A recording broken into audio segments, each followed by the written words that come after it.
Hello, welcome to Chop Shop Motors.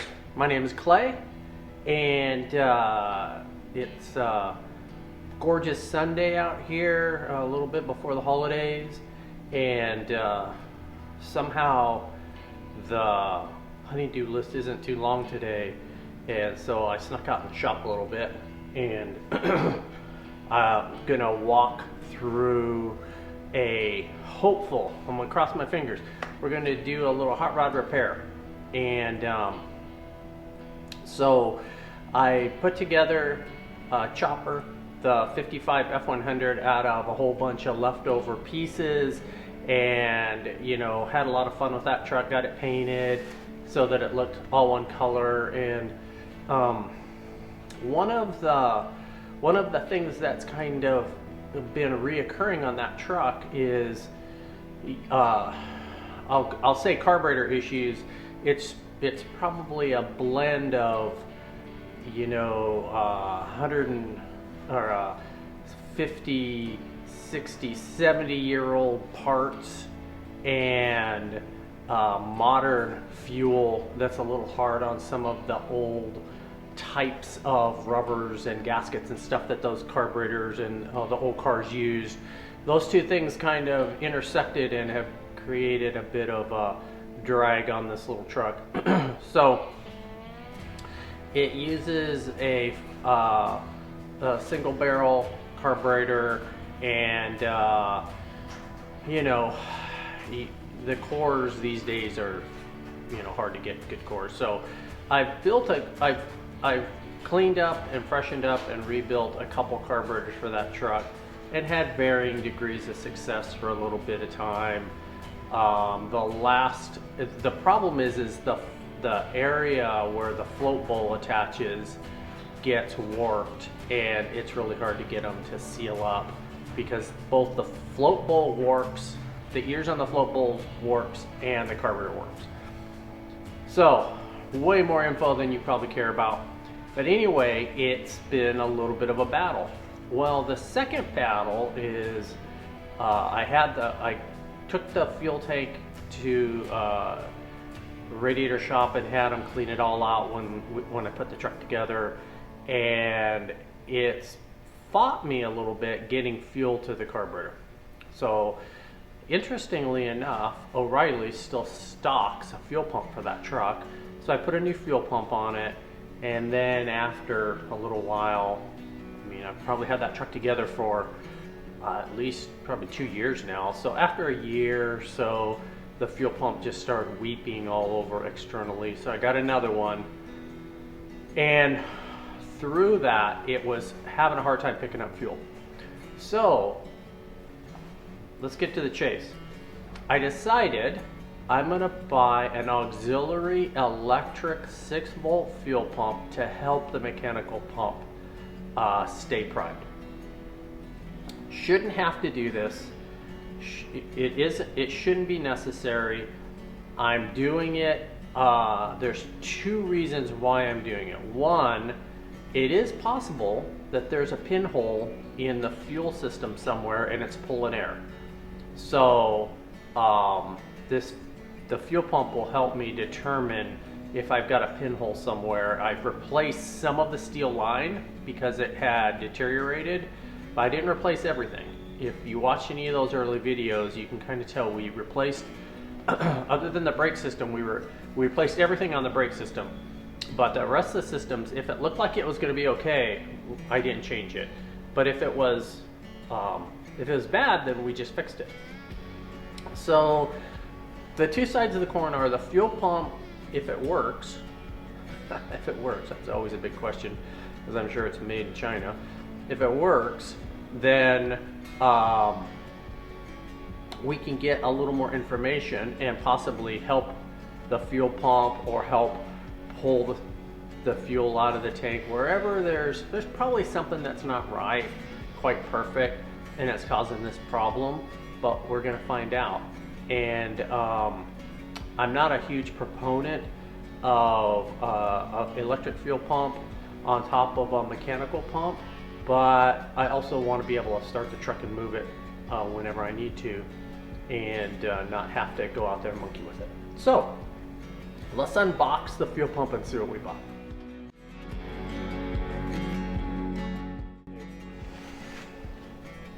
We'll see what came in the mail.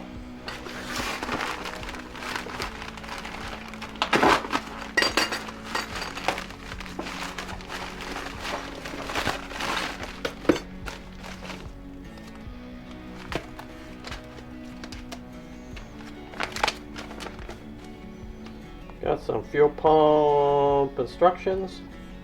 Okay. So one tricky part, or something that you know you got to pay attention to on this application, is that most modern vehicles are negative ground, and these quite a few of the older American-made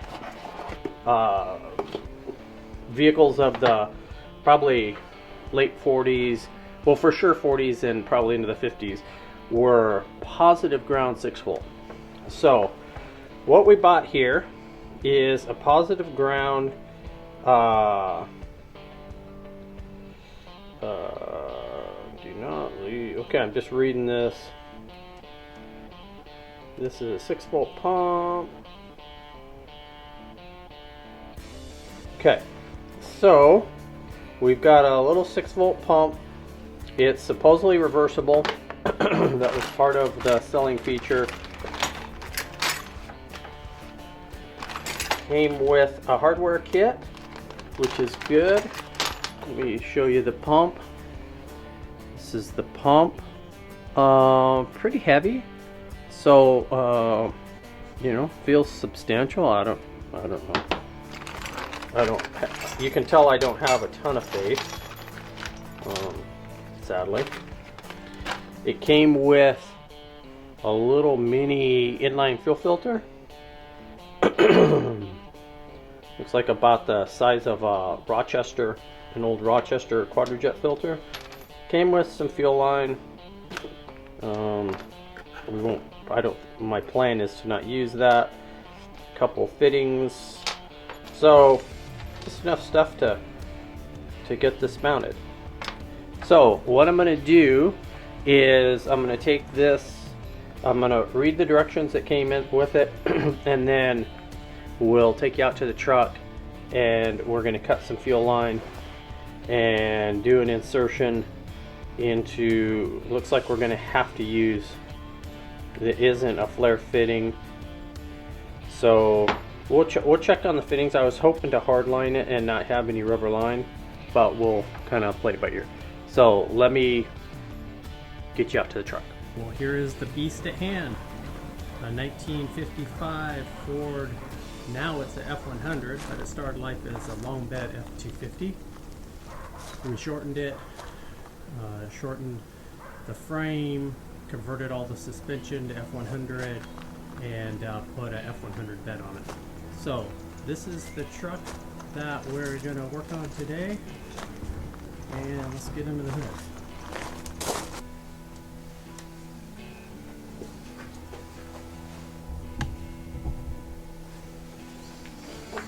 Okay, we'll see what came in the mail.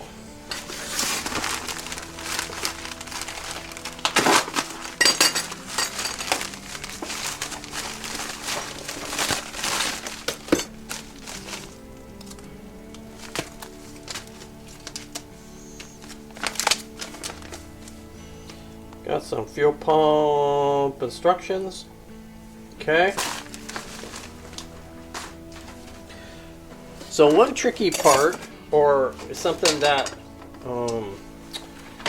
you know you got to pay attention to on this application, is that most modern vehicles are negative ground, and these quite a few of the older American-made vehicles of the probably late 40s, well, for sure 40s and probably into the 50s, were positive ground 6-volt. So what we bought here is a positive ground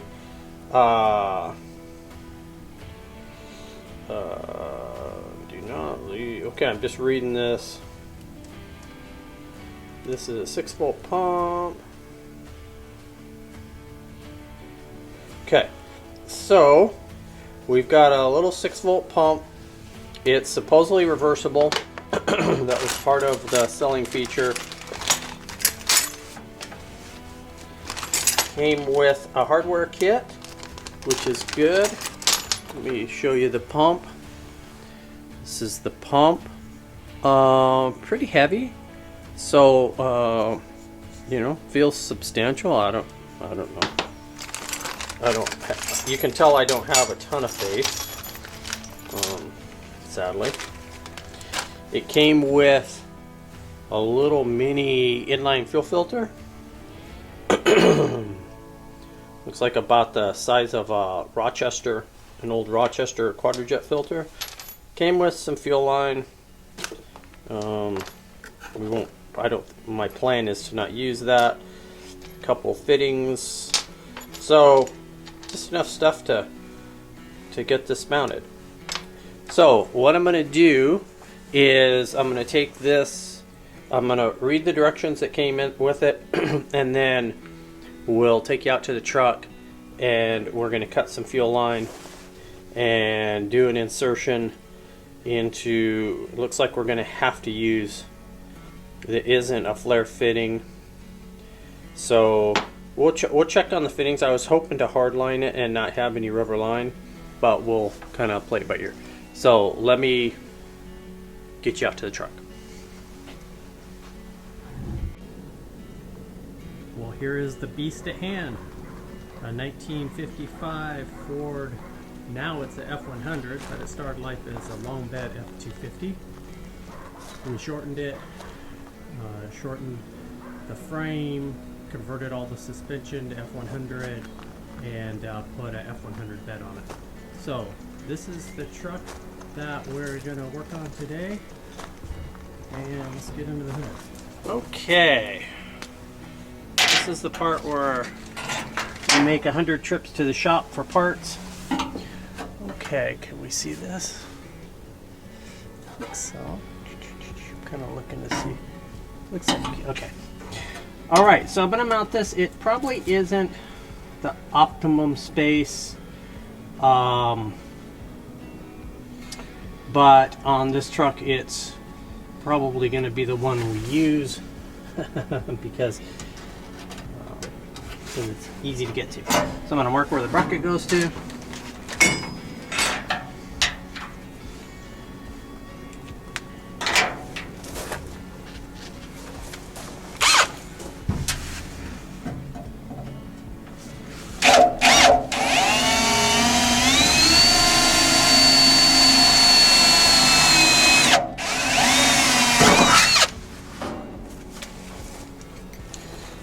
So I don't actually like drilling extra holes, especially on something like this if I don't have to, but in this case we kind of need to get it mounted, so alright. Right, so that's where that's gonna go. Beautiful. Okay, now we'll pull the fuel line off.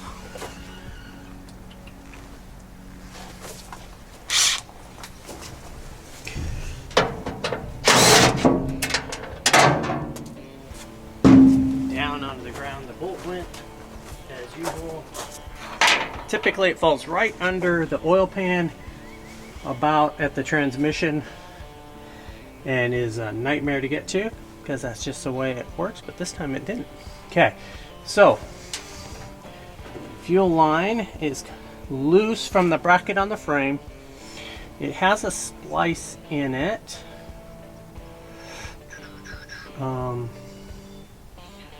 Let's see, where do I want to?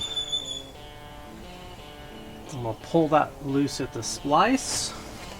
Okay, I'm going to pull the splice loose. It is It is a hard fitting there. Ferrule.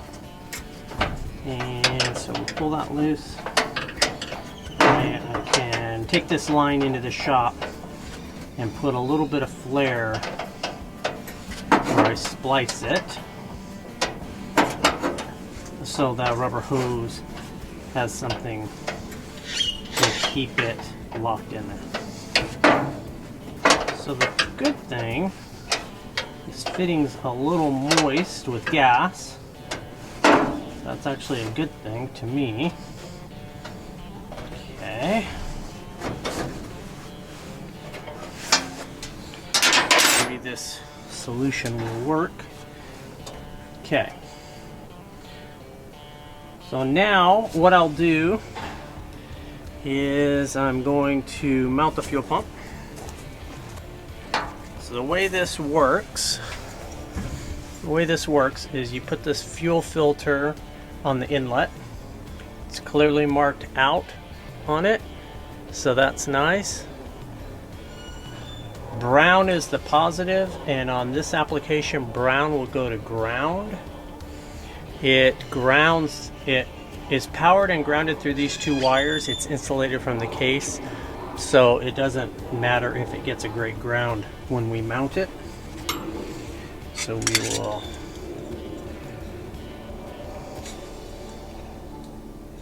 put these two up. Actually, what I need to do is get a terminal for that ground wire when I mount it. Okay, let's put a wire terminal on here.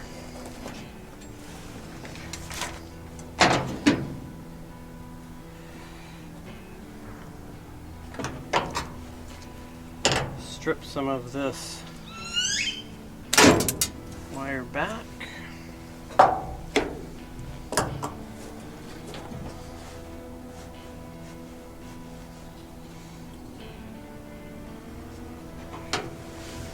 Okay, so we strip some of this wire back.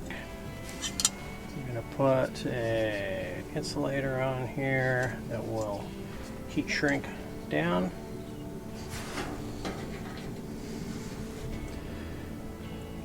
The fitting on.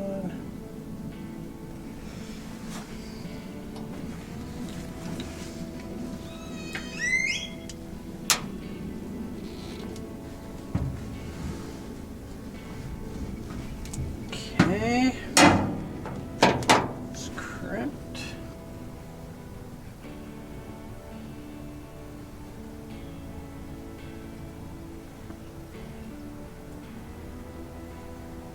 Isn't really imperative to heat shrink this for what we're doing, but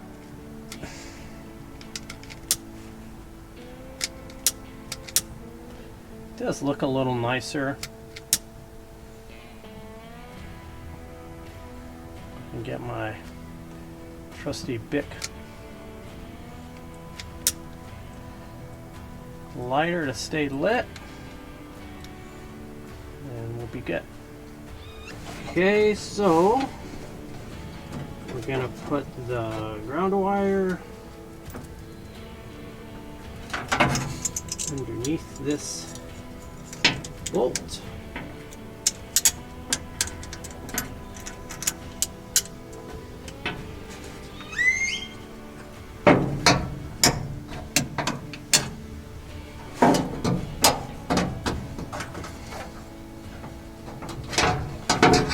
Probably get this started without the fuel pump in the rocket.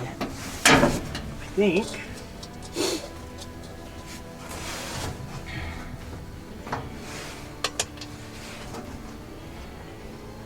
See in a minute.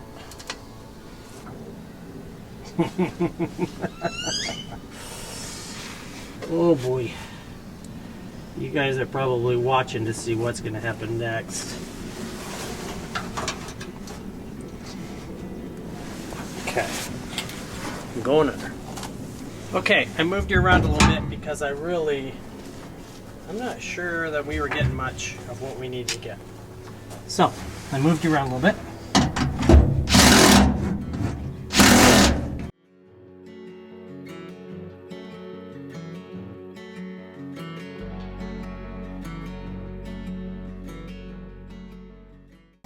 Okay, sprockets on. Now I'm going to cut this line. Got a couple lines I can cut here, so we'll cut them both. Using a little mini tubing cutter.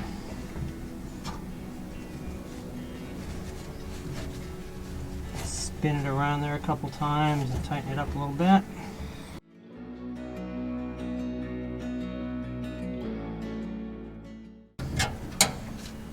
Okay. Then we'll measure this one. Get it cut.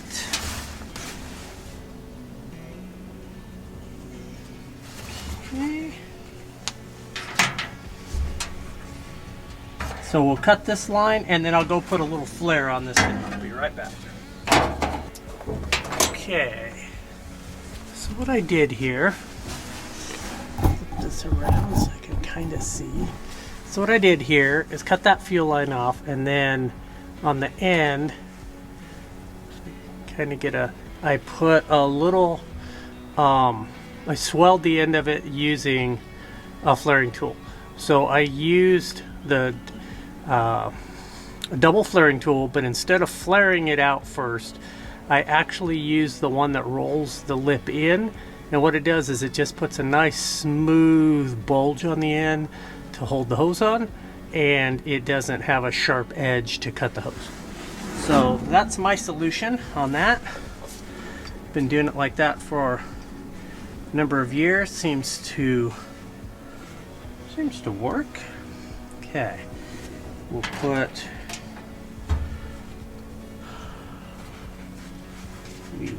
a hose clamp on there.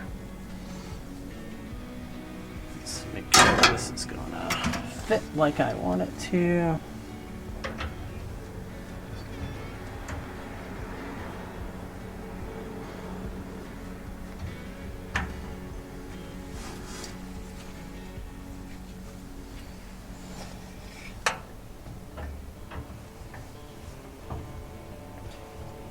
Okay. Looks like things are starting to come together. Push that on.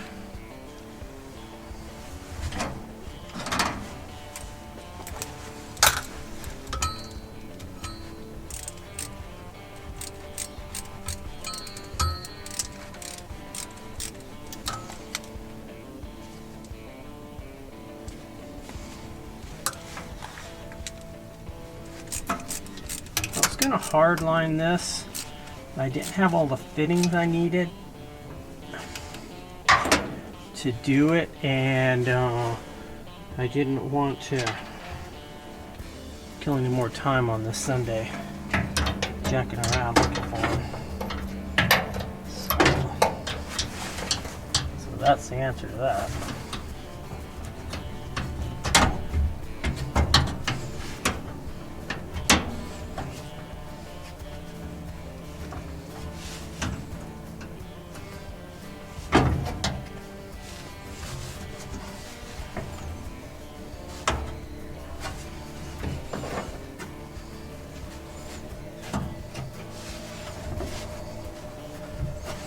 Doing a little improvisation here.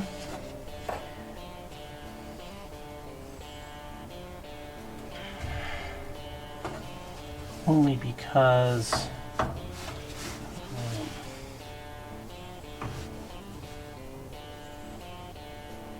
mainly because that fuel pump's moved out a little farther than the fuel line was, so I'm kind of adjusted on the fly.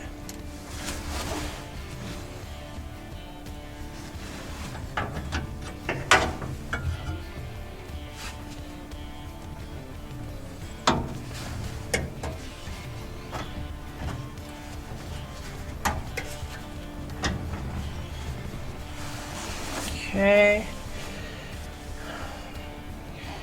So this end's gonna be just a little trickier. Everything gets a little trickier as you modify this stuff. So we get this started down here. There's that connection I put is right under the core support.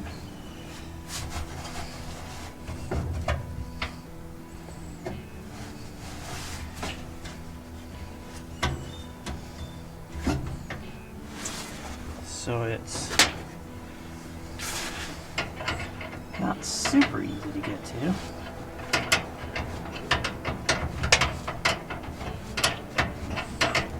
They're rarely super easy to get to. It's usually hanging somewhere where it's kind of a pain. And this is probably a little out of your sight. It's basically out of everybody's sight. But we'll get that tightened up and then move up.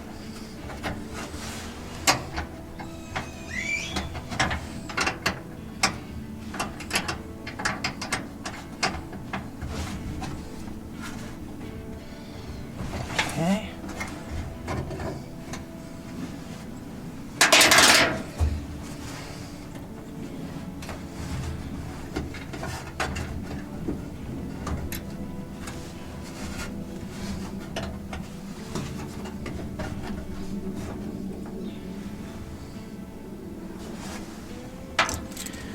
Right, get this line hooked up.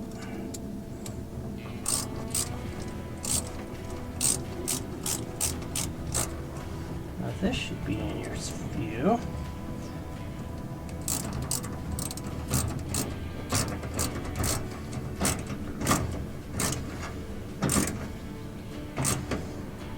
Okay. We got that. I'm going to check this other line here one more time, because it's kind of a problem child.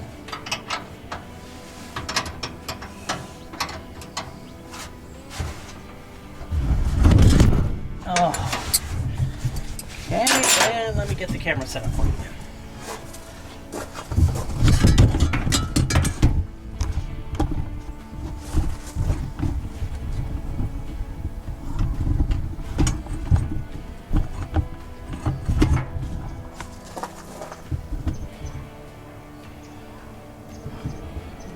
That almost looks like it's going to be okay. All right. Okay, so what have we accomplished? We got the fuel line modified for the coming out of the pump. We got the ground done. I've got one more bolt to put in.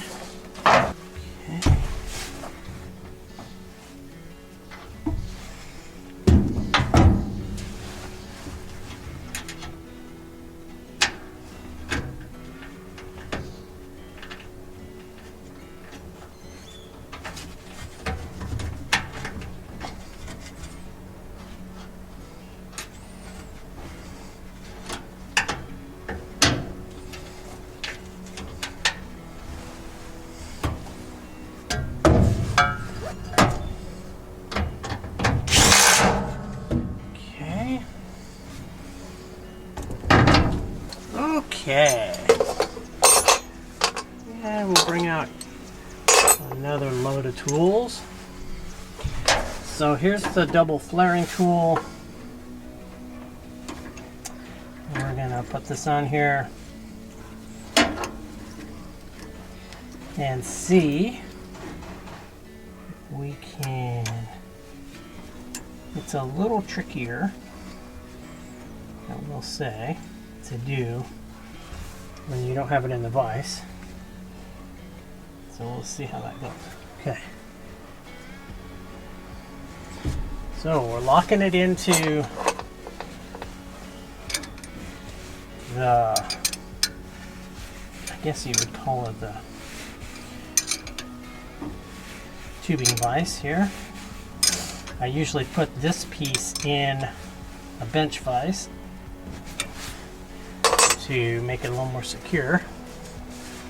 Okay, and then this is the piece that folds a flare in on itself to make a double flare. So I use it alone. I stick it in there. Everything's over the good chance something's gonna fall in the dirt. Oh yeah, it wants to.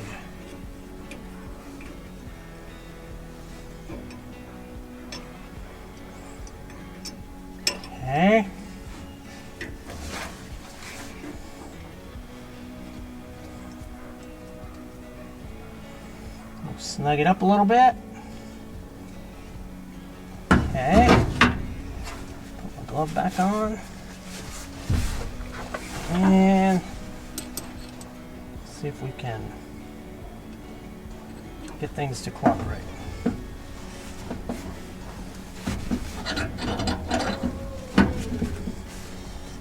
So basically, you're gonna just swell that into that tubing until you get till this piece bottoms out, which it just did. Okay, so now we'll take this out. Actually worked better than I thought it was going to. Out here, freestyling. Take that little piece out.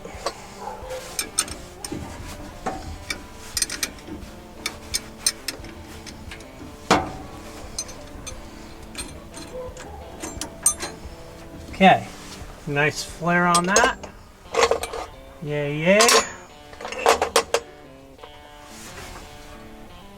Right, let's get a hose on it.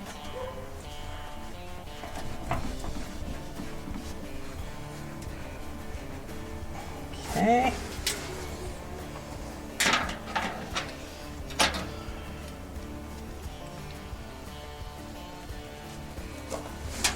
A couple hose clamps in the works.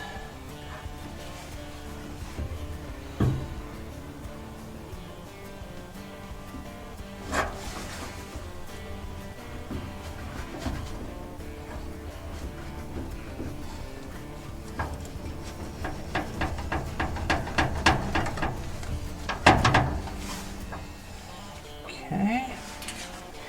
Tighten up some hose clamps.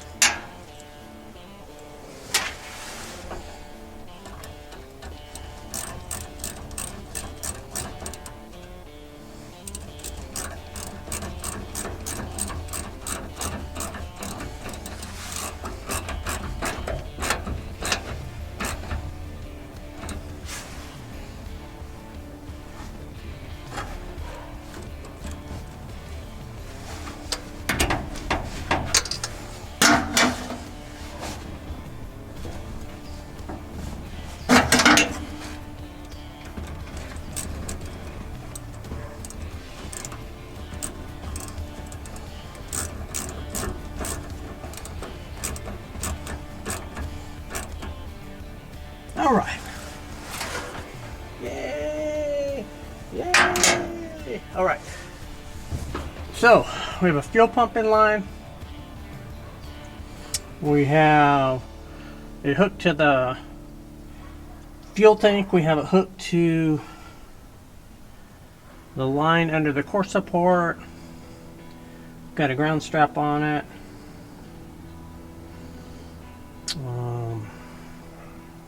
Maybe we'll take a jumper and see if it's gonna make noise. Okay, let's see what happens. I have to say, my electrical luck on these old cars of late has been marginal, so let's see if it even works.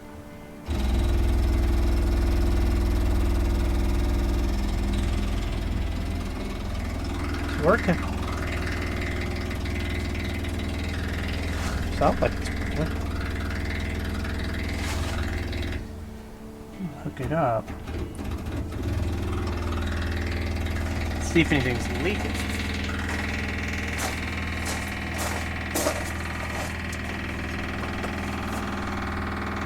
Yes, it is. Leaking for sure.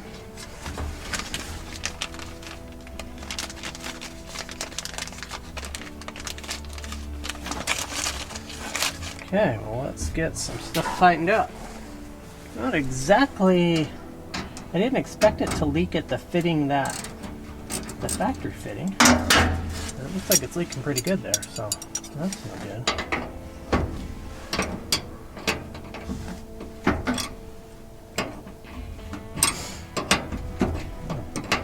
Yeah, I guess I did a crappy job if maybe I never tightened that one up.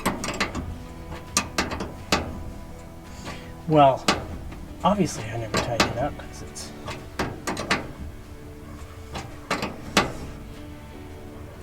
leaking like that. Okay, let's try it again here.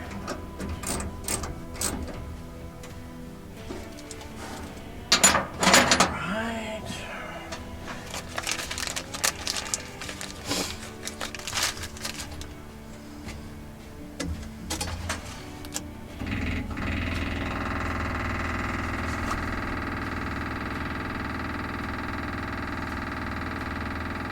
That dry out. Okay, I think we might have it whipped. Let's pull the tools away and we'll see if it'll run just off of the hot wired version.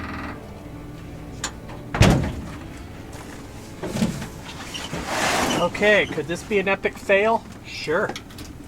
Let's see.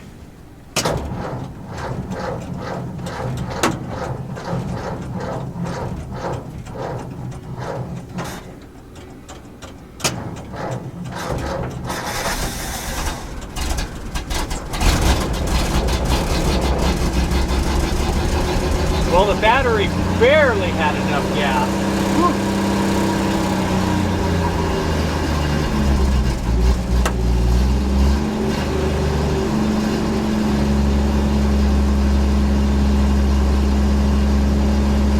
Okay, I did not fill the carburetor with gas, and it was empty.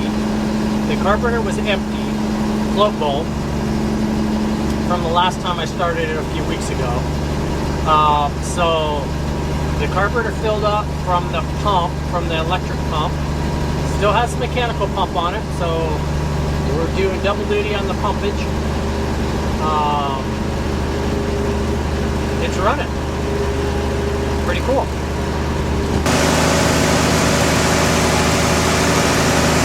Okay, so it's got a hot wire on it.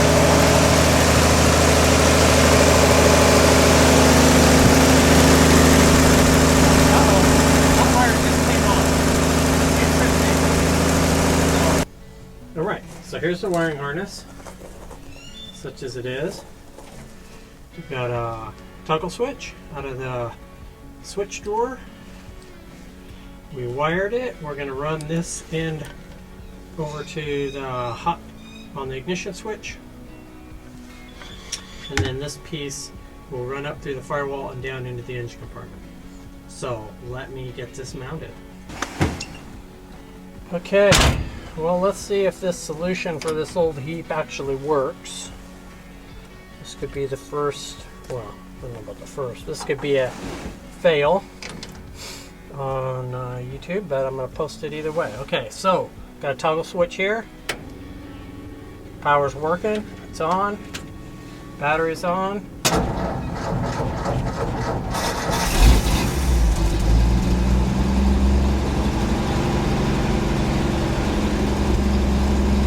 Running. It's a really good sign. I don't always have that outcome, so it's nice when it does.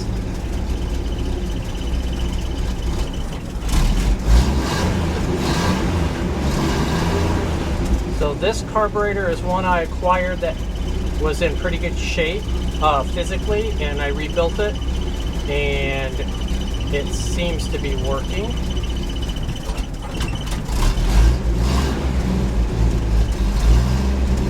Give it just a little bit of...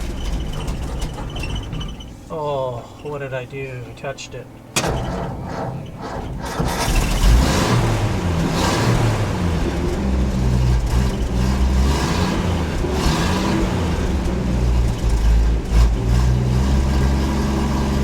Just so the fan noise and motor noise doesn't drown me out. Feel good. I richeted up the carburetor. It's idling perfect, and that's a step in the right direction. Let me just look and see if there's any leaks.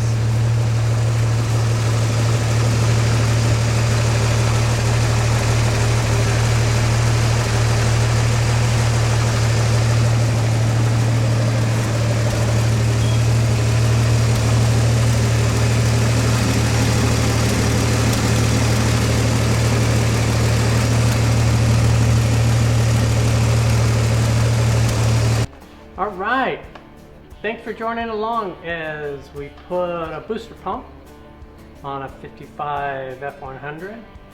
and I haven't looked at the video. I hope it captured kind of what I was trying to show you. That would be crappy if it didn't, but I'm still happy that the pump worked. So basically it's got an on-off switch. The only thing I don't like about that kind of a solution is it forces you to make sure and turn off the fuel pump when you're done driving it, which I don't know. It isn't I don't love that solution, but it'll be fine for this truck. I drive this truck about when it's running, I might start it up once a week and just putt around the neighborhood, and I think we'll be fine. So super excited that it can now move under its own power. I can start it, and thanks for following along. I'm Clay for Chop Shop Motors, and we'll see you on the next project.